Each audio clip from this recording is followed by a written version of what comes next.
로마서 13장 오늘 본문의 말씀은 재림에 관한 하나님의 말씀입니다. 오늘 마지막 시간으로 보면 재림에 대한 소망을 크게 품으라. 말씀을 그렇게 제목을 정했습니다. 재림에 대해서 기대하는 성도의 믿음 되라. 그럼 천국에 대한 기대가 있습니까? 없습니까? 있죠. 하나님 나라엔 궁금한 것도 있고, 과연 내가 하나님 나라 가면 어떤 모습이 될까?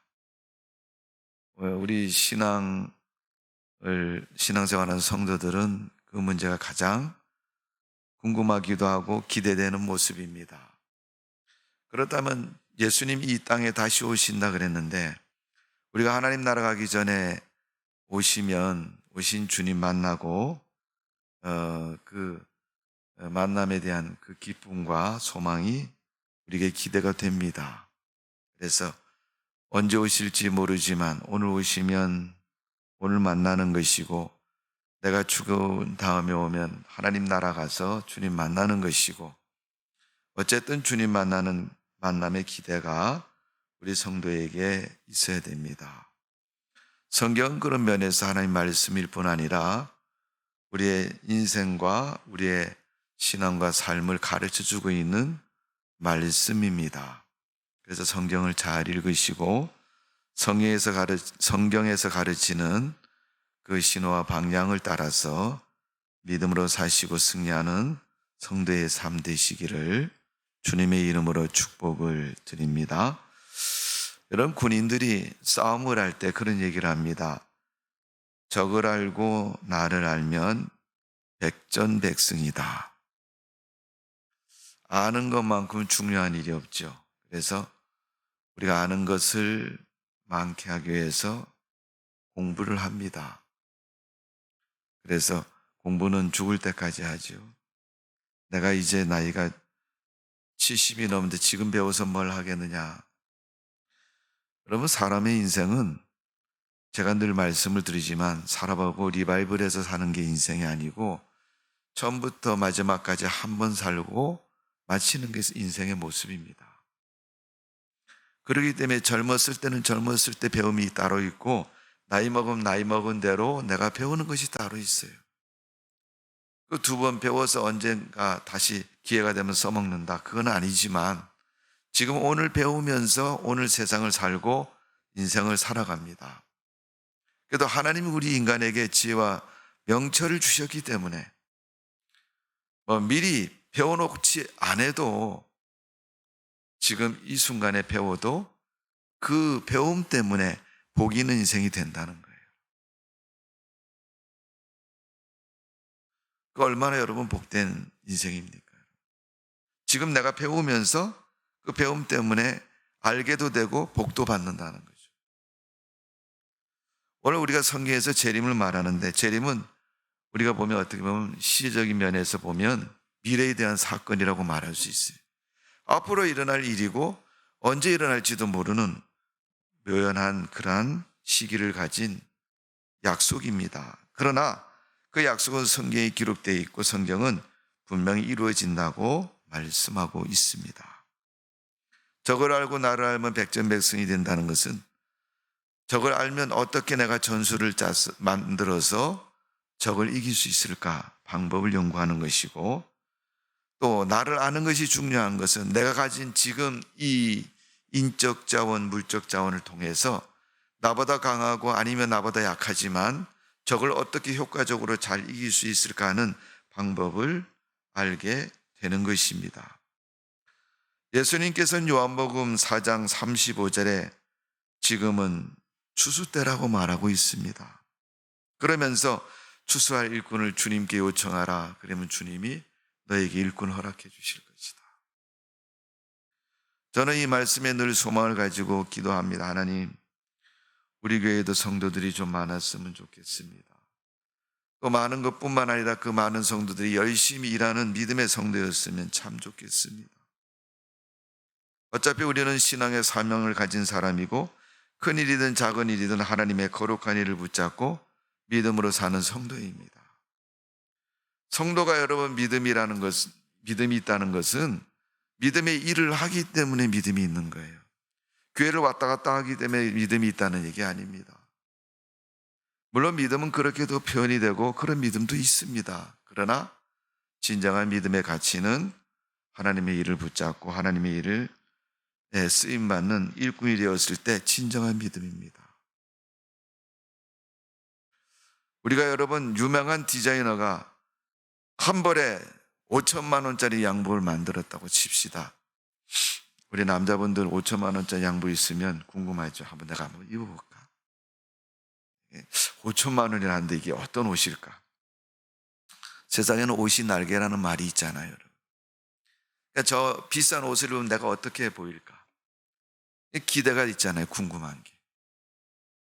그러니까 우리가 그 옷을 사람이 입고 탁 이렇게 워킹을 하면서 패션쇼에 있는 사람들처럼 앞으로 갔다 뒤로 걸었다 이렇게 대중 앞에서 걸으면서 이 옷 어떠냐 패션쇼를 하면서 보여주면 야, 그 옷이 옷감이 또 디자인 모양이 또 그 사람에게 그 옷이 얼마큼 잘 어울리는지 사람들이 감상을 합니다. 야, 정말 돈값을 하는 옷이구나 이렇게 느낄 만큼 감상을 하는 거예요.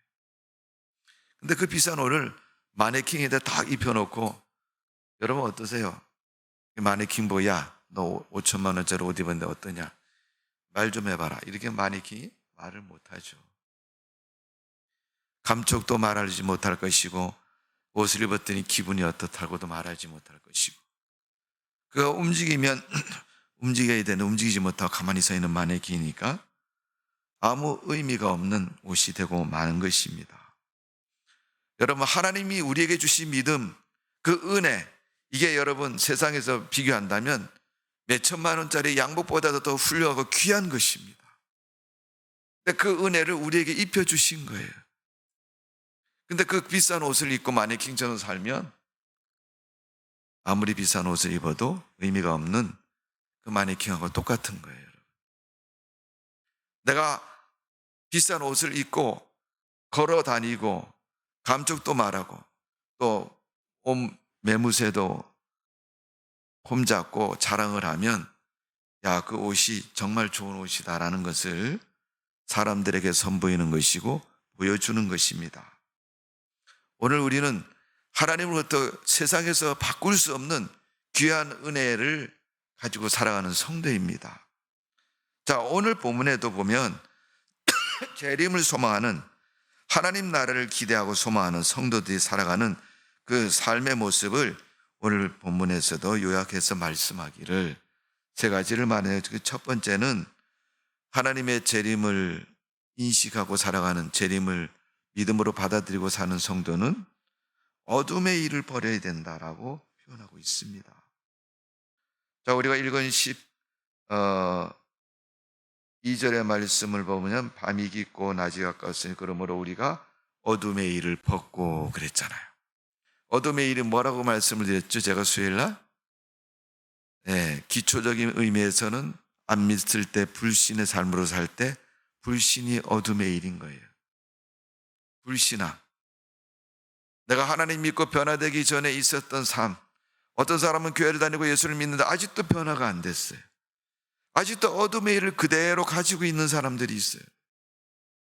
교회는 처음 나왔으면 초신자라 그래서 대강 넘어갔지만 그분이 집사님이고 권사님이고 20년 동안 교회 나온 분인데 아직도 그의 신앙과 그의 믿음의 모습을 보면요. 옛날에 과거에 안 믿던데 그 모습 그대로 남아있어요. 변화됐다고 얘기하지만요.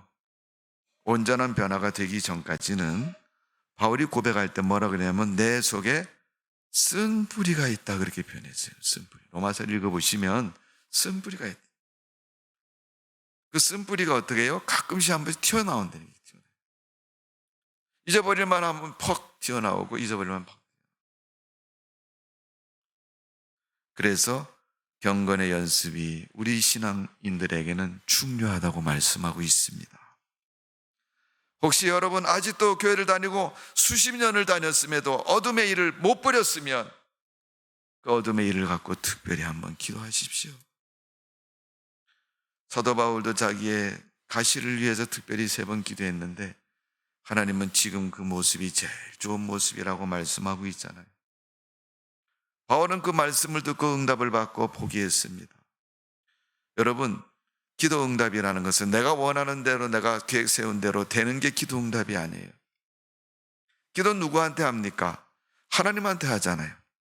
그러면 하나님이 우리의 기도를 응답하시는 분이 누구예요? 하나님이시잖아요.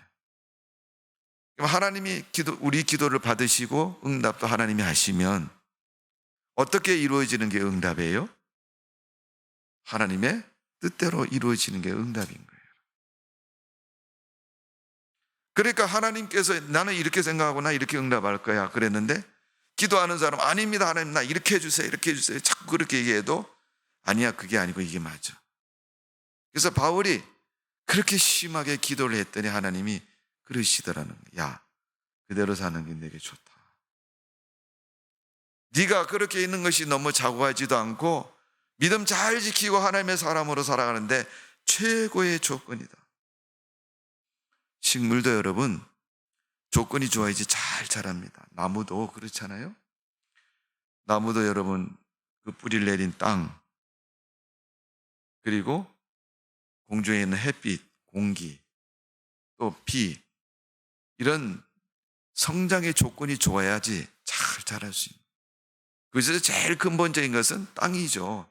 그 땅에 내리는 비와 햇빛 뭐 이런 외부적인 조건이 좋으면 잘 자랄 수 있는 거예요. 그것처럼 여러분 우리의 신앙도 하나님의 은혜 속에 그렇게 성숙하려면 버려야 할 것이 있다. 버려야 할 것. 바로 어둠의 일입니다. 농부가 밭에다 곡식을 심어놓고 싹이 나고 이렇게 자라나면요 잡초를 뽑아줍니다. 난 곡식만 내버려두고 잡초만 뽑아줘.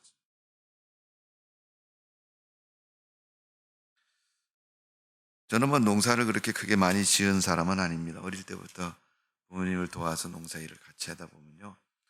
저희 아버님이 농사 저 땅에다가 곡식을 파종해서 이렇게 곡식이 싹이 나서 이렇게 올라오잖아요. 그러면 2개 남겨놓고 다 뽑아버려요.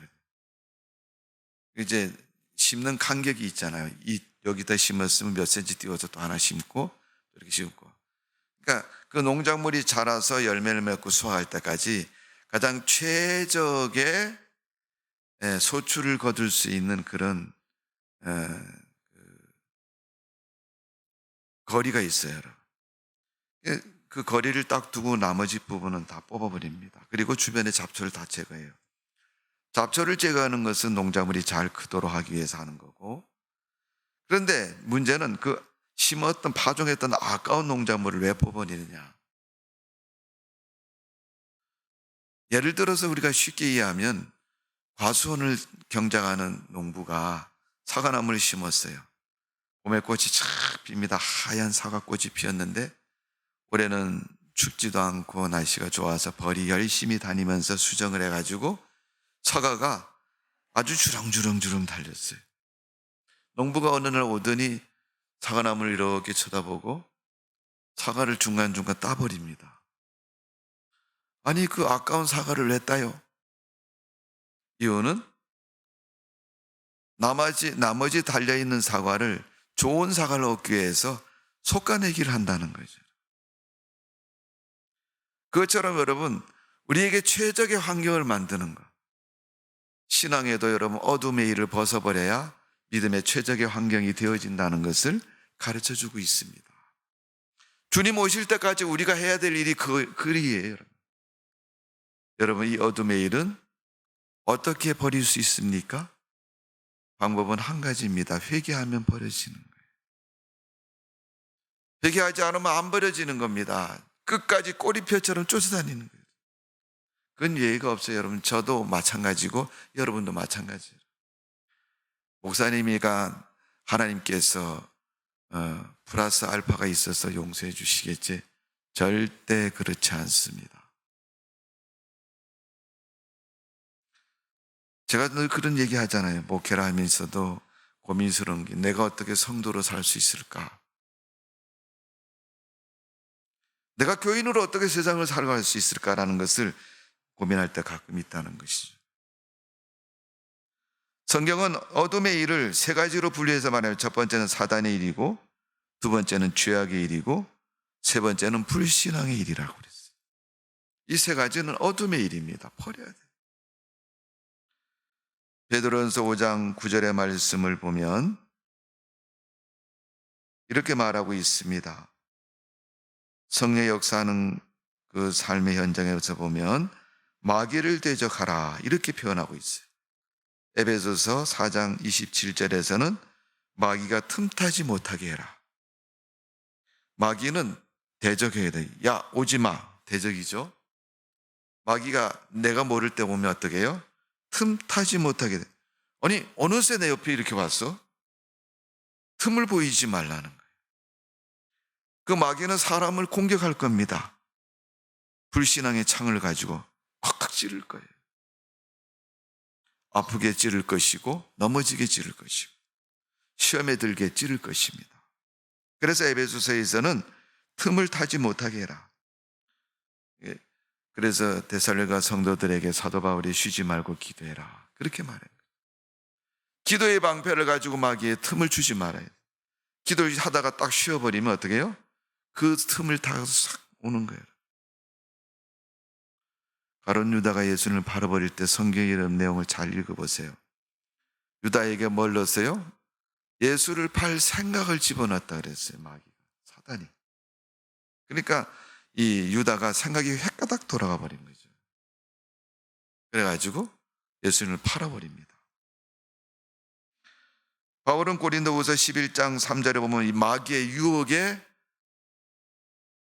조심하라 그렇게 얘기했어요. 요한일서 5장 4절 말씀을 보면 내가 세상을 이겼다. 그 이긴 것은 믿음이니라. 우리에게 주신 그 믿음이 세상을 이겼다는 거예요, 여러분. 그러니까 우리는 믿음으로 세상을 이길 수 있습니다. 다른 방법으로 이기는 게 아니라 믿음으로 이기는.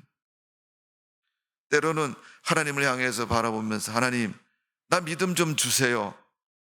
뭐 그게 눈에 보이는 것도 아니고 무게를 달 수 있는 것도 아니면 그래도 하나님 앞에 요청을 하라. 하나님, 나에게 좋은 믿음을 좀 주세요.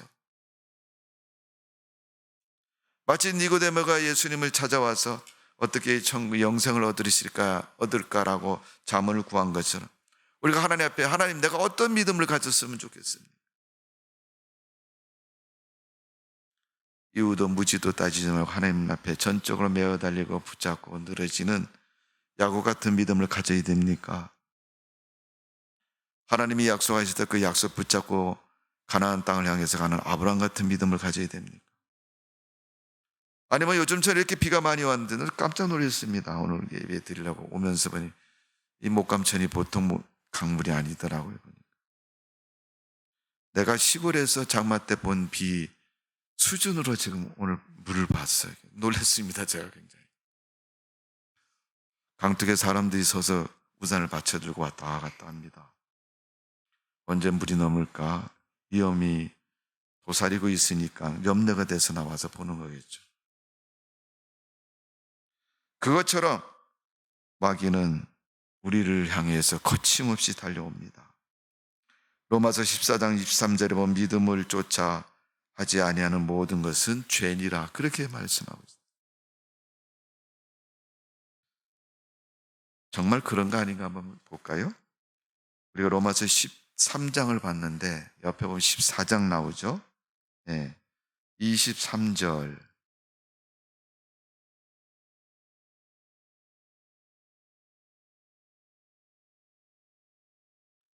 자, 23절 시작. 의심하고 먹는 자는 정죄되었나니 이는 믿음을 따라 하지 아니하였기 때문이라. 믿음을 따라 하지 아니하는 것은 다 죄니라. 아멘. 뭐라고요? 의심하고 먹는 자. 의심했다는 건 믿지 않는다는 거잖아요, 여러분. 안 믿는 건 죄라고 얘기를 하지, 죄라고. 여러분. 그러니까 여러분 교회 안 나오는 건 죄입니다, 여러분. 지금도 여러분 교회는 내가 시간이 없어 못 나갔고 가기 싫어서 안 갔고 그 수예배 안에 주일날 예배 드렸는데 주일 예배 가야 되니까 그렇게 우리가 말할 수는 있을지 모르지만 하나님 앞에 나가기를 거절하는 것은 죄목에 들어간다는 것을 말하고 있습니다. 이런 것들이 다 어둠의 일입니다. 하나님 원하지 않는 일이에요. 오늘 우리가 하나님 원하지 않는 일을 버리고 하나님의 임재를 기다리는 성도가 되시기를 바랍니다. 두 번째는 빛의 갑옷을 입어야 된다고 말하고 있습니다. 여러분, 옷이라는 것은 때로는 사람의 신분을 나타내고 존재를 나타냅니다. 옷은 사람을 위해서 입는 게 옷이지 사람이 옷을 위해서 입는 건 아니에요. 사람들이 때문에 이 옷 때문에 말이 많죠. 최근에 우리 윤석열 대통령이 국제회의를 참석하기 위해서 외국을 나갔다 왔는데 그 부인도 같이 동행했어요. 거기에 대한 이야기가 방송이나 신문에 많이 나왔습니다. 무엇이 어떠니 저쩌니 이렇게 얘기가 나왔어요.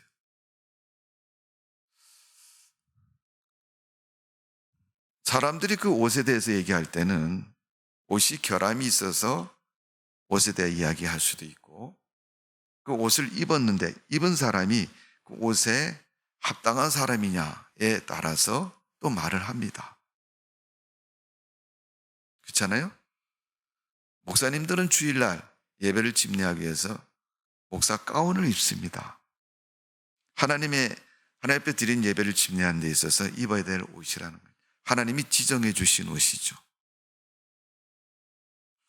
성가대원이 어느 날 저한테 와서 목사님, 나 오늘 성가대 하는데 목사님 옷 좀 빌려주세요.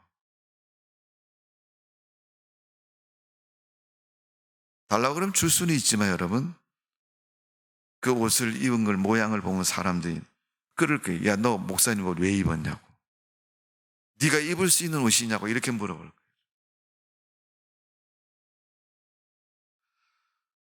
그렇다면 여러분,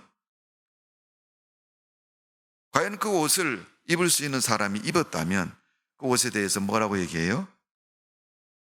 좋습니다. 잘 어울립니다. 이렇게 표현하고 있잖아요. 성도가 믿음의 옷을 입고 있으면 당연히 입는 옷이고 사람들이 그 사람의 입은 옷을 보고 박수를 보내고 칭찬할 겁니다.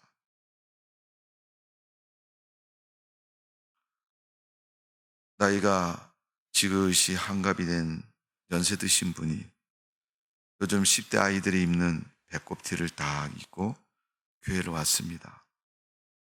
권사님 왜 그러세요? 뭐 내가 어때서?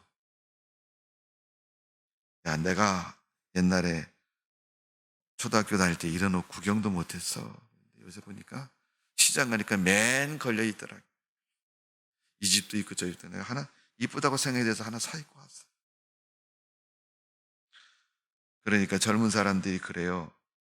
에이구, 권사님 주책이네. 나이 값도 못하네. 빈정거립니다. 성도 여러분, 우리 눈에 보이는 옷이라고 아무거나 입지 마시고 성도라는 것을 의식하고 믿음의 옷을 입을 수 있는 우리의 모습 되어져야 될 줄로 믿습니다. 로마서 3장 23절 24절의 말씀을 보면 모든 사람이 죄를 범하였으며 하나님의 영광에 이르지 못하더니 그리스도 예수 안에 있는 구속으로 말미암아 하나님의 은혜로 값없이 의롭다 하심을 얻은 자가 되었느니라. 하나님으로부터 의롭다함을 얻은 건 의인의 옷을 입은 거예요. 우리는. 그러니까 여러분, 의인의 옷을 입은 우리는 그 옷에 합당하도록 행동도 해야 될 것이고 또 우리의 자세도 가져야 할 것입니다. 그런 것처럼 여러분, 우리가 때에 따라 합당하게 입어야 할 옷이 있는 겁니다. 내가 하나님 앞에서 입어야 될 옷이 있는 것이고 운동장에서 축구할 때 입는 옷이 따로 있는 것이고 내가 집에서 잠잘 때 입는 옷이 따로 있는 것처럼 그게 합당한 옷을 입을 때 사람들은 박수를 보내고 그 옷을 입어야 할 사람이 입었을 때 박수를 보내고 그 옷이 하나님으로부터 우리에게 주어진 옷이라고 인정받을 때 사람들은 우리에게 박수를 보내고 그러니까 성도가 믿음의 옷을 입지 않고 세상적인 옷을 입고 다니면 아무리 멋있어도 박수 안 보냅니다. 여러분 주일날 교회 올 때 어떤 옷을 입고 교회로 오십니까? 진정으로 하나님이 기뻐하는 믿음의 옷을 잘 입으시고 하나님 앞에 나와 예배를 드리는 성도가 되어지기를 주님의 이름으로 축복을 드립니다. 주님 만날 때는 믿음의 옷을 입어야 돼요. 세상적인 옷 입지 마시고 하나님이 우리에게 주시고 인정한 의의 옷을 입으시고 하나님 앞에서 인정받는 믿음의 삶 되시기를 주님의 이름으로 축원합니다.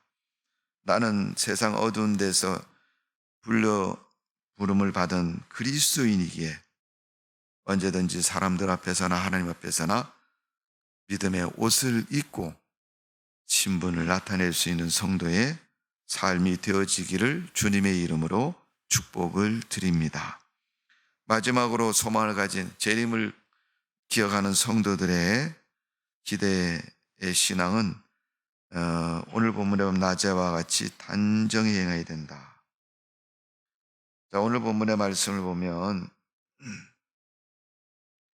13절에 낮에와 같이 단정히 행하고, 이건 여러분 마음의 자세, 외적으로 보이는 몸의 행실을 가르쳐서 말씀하는 거예요. 자, 낮에와 같이 단정하려면 뭐예요? 단정이라는 것은 자기를 꾸민 것을 말하는 거예요. 꾸몄다는 건 머리를 단순히 길렀다. 긴 머리를 어떻게 할까? 세 가닥으로 따을까? 네 가닥으로 따을까? 아니면 빨간 고무줄을 묶을까? 아니면 반짝반짝 빛나는 머리핀을 머리에도 딱 꽂아가지고 두각을 낼까? 아니면 미장원에 가서 파마를 해서 라면 머리를 만들어가지고 하니까? 어떻게 하는 것이 내게 가장 어울리고 멋진 모습인가를 만들어가는 것이 단장인 거예요. 하나님이 우리에게 은혜를 주셨으면 그 은혜를 물론 받은 것만 해도 감사하죠. 그러나 이왕이면 받은 그 은혜를 하나님을 위해서 멋지게 사용할 줄 아는 그런 단정된 사람, 그 신앙이 바로 단정하는 신앙입니다. 그러기 위해서는 우리가 고린도후서 13장 바울이 5절에 말한 것처럼 너희가 믿음이 있는가 너희 자신을 시험하고 너희 자신을 확증하라 그랬어요. 그것처럼 내 자신을 살피고 내가 정말 믿음이 있는 사람인가를 헤아려 보라는 거예요. 그래야 단정이 이루어지는 겁니다. 여러분, 불법을 행한 사람은요, 불법 잡으러 가는 사람 보면요, 가슴이 두근두근두근. 일종의 쉽게 얘기하면 도둑질한 사람은요, 순경 아저씨만 보면요, 자기 잡으러 왔나가 싶어갖고 가슴이 두근두근 한다는 거예요.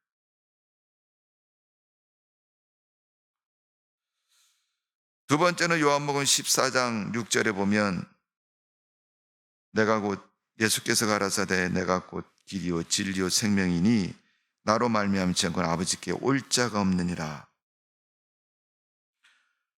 신앙의 인생의 믿음의 정로를 걷는 사람을 말하는 거예요.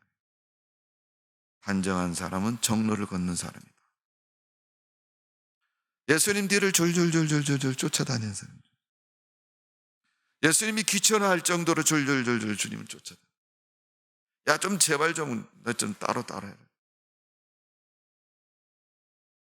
하도 안 쫓아오니까 예수님이 마지막으로 한번 기대를 가지고 제자들 데리고 겟세마네 동산에 올라가셨습니다.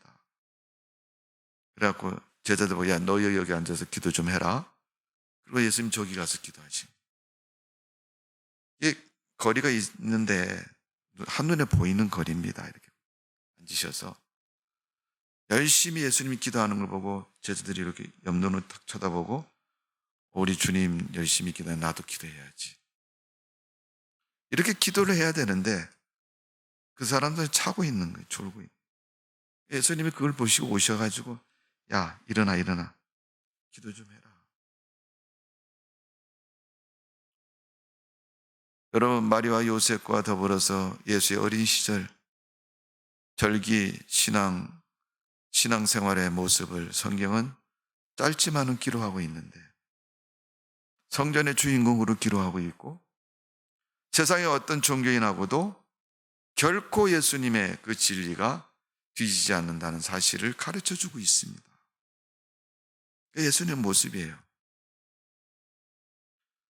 어른들은 그러지 않습니다. 야, 네가 알면 뭘 안다고 그러냐. 아이들을 일단은 무시하려고 그러잖아요. 거기에는 나이 차가 가장 크게 작용할 거예요. 나는 어린이고 너는 어린애다. 나는 내가 너보다 인생을 많이 산 사람이고 경험이 있는 사람이고, 거기에 바탕을 해서 말하면 내가 맞는 거다. 이런 의식을 선의식으로 잡혀가지고 앞뒤를 따지지 않고 뒤를 따지지 않고 무조건 내려놓고 무시하는 경향이 있습니다. 그러나 신앙은 그런 아는 것으로 신앙생활하는 게 아니에요. 정로를 걷는 만큼 우리가 단장한 성도처럼 바른 믿음의 삶을 인정받는 겁니다. 여러분, 전자제품을 사면, 아니면 다른 물건을 사면 그 물건에 뭐가 있어요? 품질 보증서라는 게 있어요. 언제 만들었고, 이 물건은 어떤 물건이고, AS는 언제까지 해주고, 기능은 뭐고, 전기에 꽂았으면 전기 몇 볼트에 꽂았으라고 기록이 돼 있고, 또 거기에다가 기름을 넣어서 기름 얼마를 넣어서 쓰라. 쓰다가 고장이 나면 이렇게 고쳐라. 아니, 네가 못 고치면 AS 센터에 맡겨가지고 수리해서 써라. 품질에 대해서 그 제품에 대한 보증서가 들어있는. 금도 여러분 순금인가 24금인가 이런 그런 분류가 있잖아요. 여러분. 그것처럼 정로를 걷는 것은, 정로를 간 사람은요, 어디 가도 그대로 인정을 받는 거예요. 순금은 미국에서도 순금이고 한국에서 순금이잖아요. 저 아프리카 가도 순금인 거예요. 그러나 도금을 한 것은요, 금을 분별하는 감별사 앞에 딱 서면요, 야, 이거 가짜 거면 갖다 버려라, 이렇게 휙 집어 던지면서 그거 가져온 사람은 이게 얼마치 될까?